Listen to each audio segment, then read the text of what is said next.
Yang hotdog, isa sa pinakapaboritong pagkain ng mga Pinoy. Bukod sa mabilis lutuin, masarap.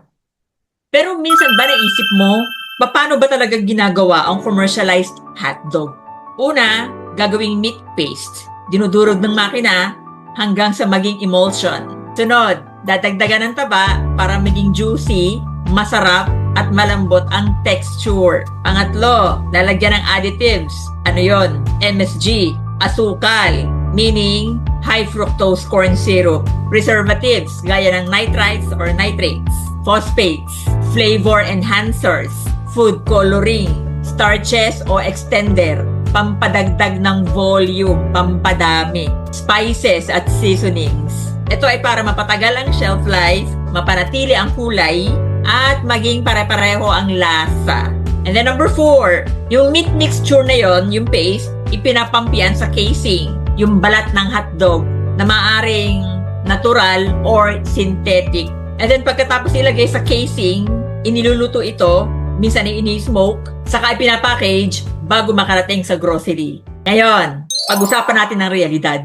Marami kasi sa mga tao nag-aakala ang hotdog ay halos purong karne. Pero ang totoo, malaking bahagi nito ay taba, iba't ibang additives, depende sa brand at kalidad ng produkto. Sa average na hotdog, halos 1/4 hanggang 1/3 ay taba mula sa fat trimmings. Kaya hindi siya katulad ng ordinaryong hiwa ng karne. Ngayon, ang mas mahalagang tanong, masama ba ang hotdog? Ang pagkain ng madalang niyan, hindi naman agad masama. Lalo kung malaking porsyento ng pagkain mo ay nakafocus sa whole food.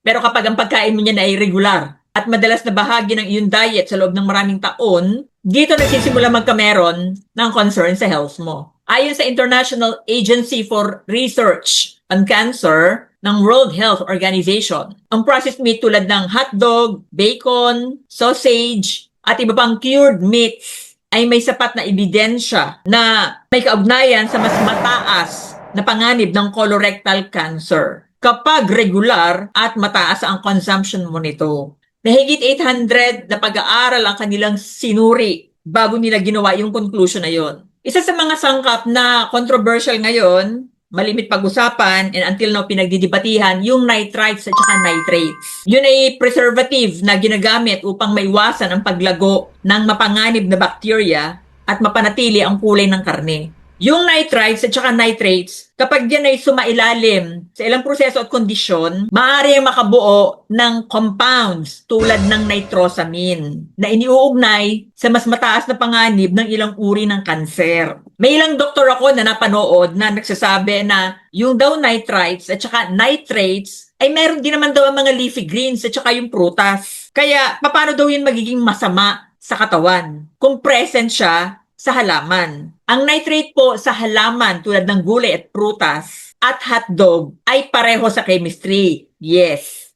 Pero ang malaking tanong ay hindi lang kung ano yung chemical, kundi kung ano ang kasama nito sa pagkain. Ang halaman, meron niyang fiber at saka antioxidant. Samantala ang hotdog ay may ibang sangkap na hindi naman natural. Isa pa, ultra-processed po yan. Iba ang proseso. Yung processing condition na ginawa sa hotdog ay maaaring magpabor sa pagbuo ng ilang nitrosamine. Kaya hindi po talaga siya pwedeng pagkumparahin ng diretsyo. Bukod dito, maraming hotdogs, mataas ang MSG, modified starch, at corn syrup na kapag sobra po sa pangmatagalan ay maaaring makaapekto sa cardiovascular health at iba pang metabolic health issues. Kaya mas mag-focus po tayo sa whole food. Dahil ang real food, yan ang real fuel. Yan ang kilala ng katawan mo. Ikaw, gaano ka kadalas kumakain ng hotdog? At gaano rin ito kadalas kinakain ng iyong pamilya, specifically ng mga anak mo? Comment mo ah.